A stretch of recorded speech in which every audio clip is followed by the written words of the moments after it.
Hey everyone, Kyle Lewis here from the Worship Keyboard Tutorial YouTube channel. In these next two videos, we're going to talk about some basic chord movement, specifically going from the 1 to the 4 and from the 1 to the 5.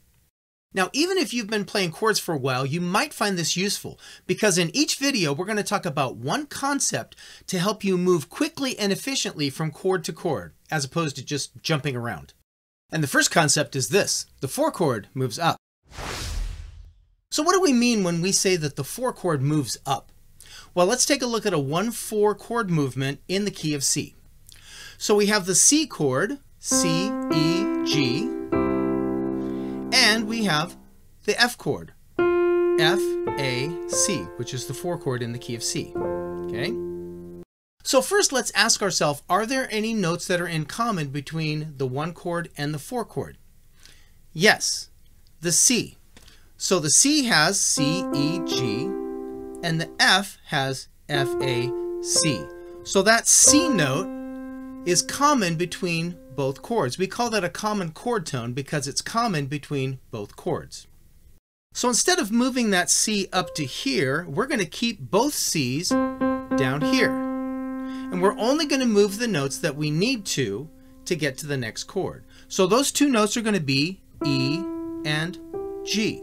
So I'm going to label my common chord tone in red here, and the two moving notes are going to be in blue, E and G. So the common chord tone stays here, and the two notes, E and G, move up to F and A. Now it doesn't matter how I play my C chord, I could invert the chord. This is called root position because the root of the note is here. If I flip it, if I invert it and play my C chord like this, that C is still the common chord tone, and the moving notes are still E and G. They just happen to be on the bottom now. So I keep my common chord tone the same. The two moving notes, E and G, move up here to F.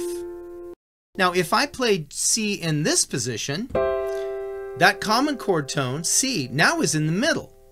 The E and G still move up, but now they're the outer notes. They kind of sandwich that C.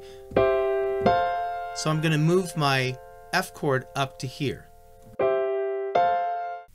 So that's what we mean when we say that the 4 chord moves up. The moving notes move in an upward direction. They don't move down. That would be for the 5 chord. The 5 chord is going to move down, but the 4 chord moves in an upward direction.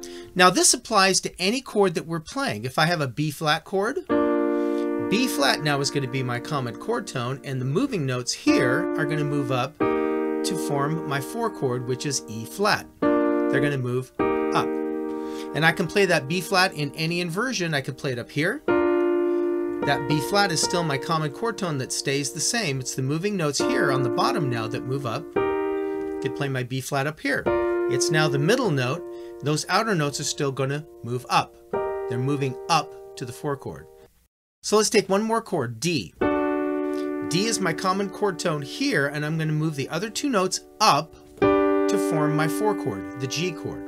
I can play my D chord like this.